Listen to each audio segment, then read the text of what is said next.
Amina woke before the cock crowed. The little lamp beside her bed had burned low overnight. Its wick soothed the room with the smell of kerosene and yesterday's stew. She sat up slowly, pressing a hand to her side where hunger had become a dull, hollow ache she'd learned to ignore. Outside, the compound was already stirring, goats bleating, a neighbor's radio answering the night with a soft gospel hymn. In the small one-room house in the outskirts of Kumasi, the air felt thin and heavy. Her mother, Hajia Mariama, lay on a mattress rolled out on the floor, pale and fragile, coughing into a stained handkerchief. "Dawood," Amina called to her little brother as she tied her cloth headscarf. "Bring the basin, I'll heat water." Dawood patted out, rubbing sleep from his eyes. He was 9, narrow as a broomstick, with quick fingers that had learned to fetch and fix ahead of his years. The two of them had become a team after their father's accident 2 years before, when his legs were broken and then, inexplicably, the work dried up. Money had been a slow drip ever since. Medicines skipped, food thinned, school fees postponed. Hajia Mariama had been Amina's heart and compass. She had once sold sweet plantain and porridge at the market, her laugh spilling like the syrup from her frying pan. Now she lay quiet, breath coming in shallow waves. The local clinic had run out of the specific medication she needed. The district hospital wanted 3 months' wages up front. Amina counted the little jar of coins every night like prayer beads. It had become clear. Without a steady income, her mother would not make it through the rainy season. At the market, the women set up their stalls in neat rows, tomatoes stacked like red beads, cassava and yams in proud heaps, plantain tucked into woven baskets. Amina carried a tray of small handmade beaded bracelets, colors for festival days, modest enough to draw the eye, but cheap enough for people who, like her, had to measure every CD. She walked from stall to stall, offering the bracelets with a smile that felt worn thin. "Please, madam, 3 for a CD," she would say. Some shook their heads politely. Others, kind-eyed grandmothers, slipped a CD into her palm and blessed her. By midday, she had the cool weight of a few CDs in her pocket. The money would buy paracetamol, or at most, 1 consultation at the clinic. That evening, as the market emptied and the sun bled orange over the dust road, a truck rolled down the main avenue, its sides shining. Men in crisp shirts and women with escorted scarves hopped down, the kind of people who did not buy in the open market, but had private drivers and lists.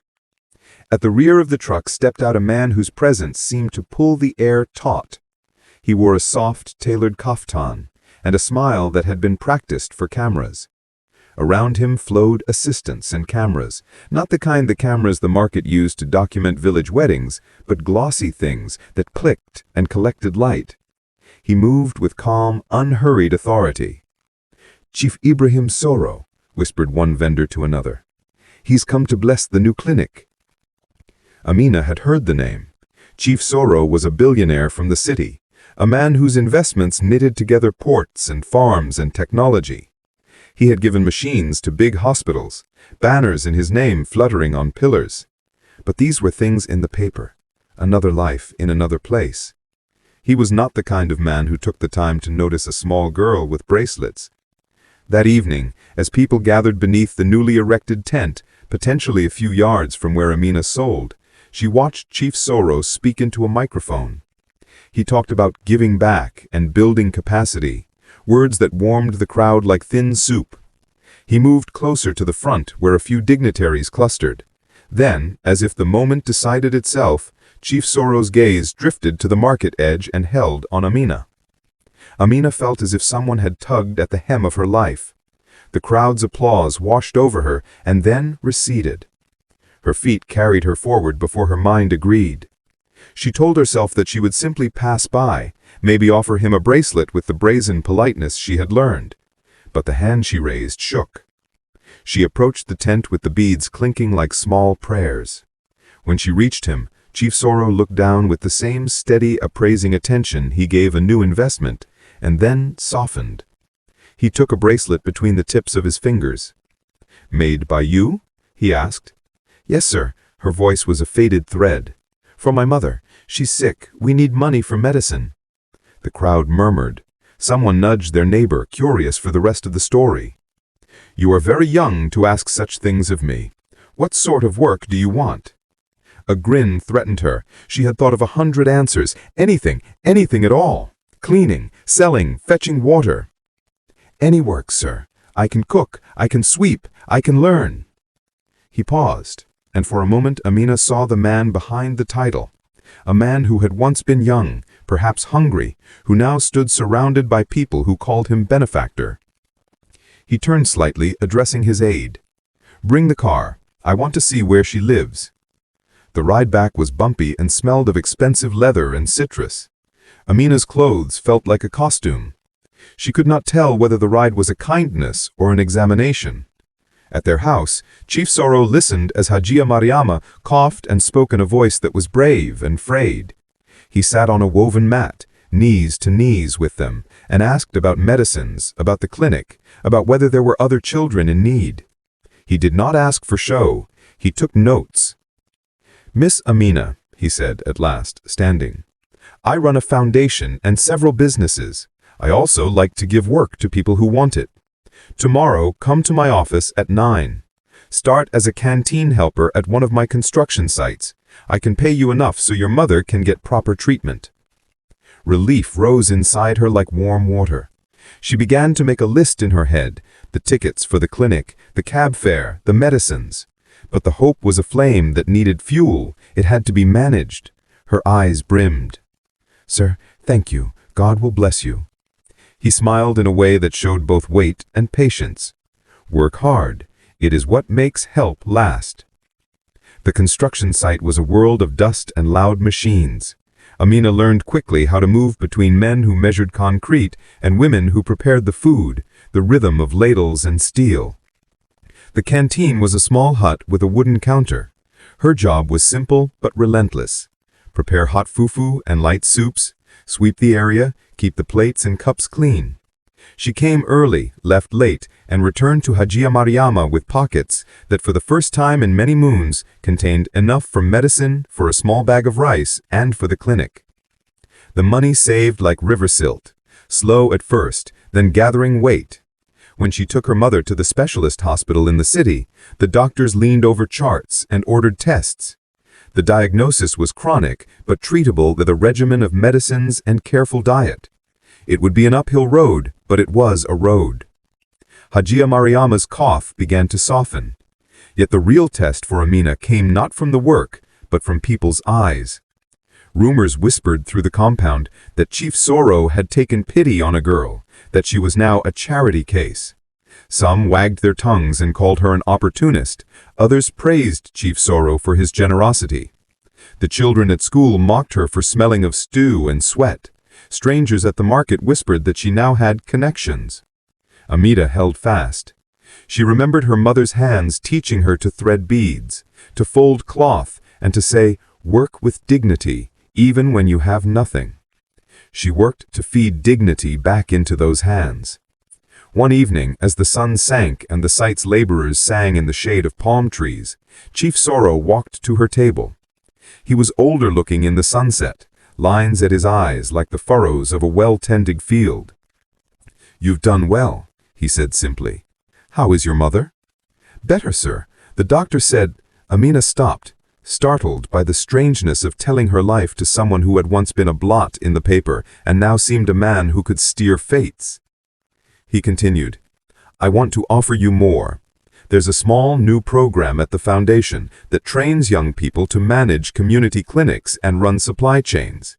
We will sponsor your training if you would like to enroll. Not a handout, a skill. If you learn this, you can help Hajia and many others." Her heart boxed at the thought of study, of using her hands to heal in a different way. The clinic in her neighborhood could use more people who understood the city's systems, who could secure supplies, who could keep medicine stocked and records straight.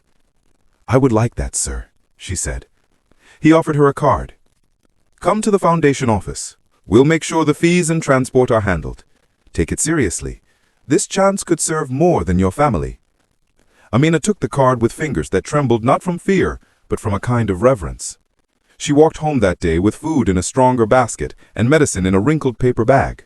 Hajia Mariama sat up on the bed and smiled. That small smile that had once sold plantain to ministers in suits and to tired nurses at dawn. "You did well," she said, voice full of a soft music. "You did well." Months rolled out like cloth. Amina attended classes at the foundation, learned about supply chains, record-keeping, and how to talk to patients with both truth and tenderness. She opened a small register at the community clinic with paper columns neat as prayer lines. She negotiated with a wholesaler for antibiotics at prices that kept both the supplier and the clinic alive. She taught other young women to manage stocks so the next shortage would not cripple their mothers. Hajia Soro's visits became less ceremonial and more human. Sometimes he would arrive with another pile of papers and a request. "Help us extend this program to the rural clinic in Unloga," he would say. Each time, Amina's proposals were practical and personal. "If we train community health workers to refill stocks monthly and keep a 3-week buffer, children will not suffer from missed vaccines." Her voice grew steadier with each meeting. The village noticed. The clinic had medicines on the shelves more often. The waiting line shortened. Parents who once walked 3 hours for a child's fever now found relief close by. Hajia Mariama's cough receded until it was an echo, an old song in their home. One rainy evening, as the charity banners fluttered in the wind and the clinic door clicked shut, Chief Soro stood by the gate watching the rain. He was no longer a distant pillar in the paper. He was a man who had listened. "Why did you come to me that day?" he asked. I thought of the bracelet in his hand, of the small room and the kerosene lamp, of her mother's laugh. Because if I had begged the government, they would have told me of forms and queues. I needed something that would move now. I needed work. He nodded. "And now?" "Now," she said, "I can make sure the next mother does not have to beg the same way." Chief Soro smiled with something like relief. "That is the best kind of use for money," he said. "Not to be forever given, but to be turned into others' chance." Years later, when Amina walked through the market she had once skirted, children ran up to her with hands sticky from sugar and faces bright as new coins. She crouched to tie one's shoe, to braid another's hair. The clinic bore her name not as a monument, but as an address. The Mariama Community Health Center, in honor of the woman who had taught patience and strength. Hajia Mariama passed peacefully, not long after the clinic had its first community day. The family dressed her in a clean cloth and carried her beneath a sky that had been kind enough to rain and kind enough to shine.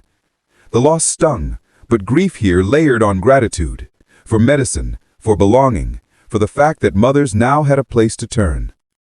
Chief Soro visited the clinic that afternoon, but he did not stand at the front of the crowd like a man to be applauded. He walked quietly into the consultation room and sat beside the nurses, listening. He did not take credit. He had learned to let the work speak. Amina often thought of how precarious life had been the morning she begged for a job. She had had no plan beyond the single ask, but her courage, raw, simple, and small as a bead on a string, had nudged something open. The job had been a seed. The training had been rain. The rest was patience and stubbornness and community. In the evenings, when the clinic lights twinkled like patient stars, Amina would step outside and listen to the compound breathe.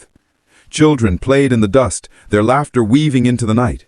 She would touch the cool face of the card Chief Soro had once given her and fold it into her pocket, a small reminder that change often begins with a single plain question.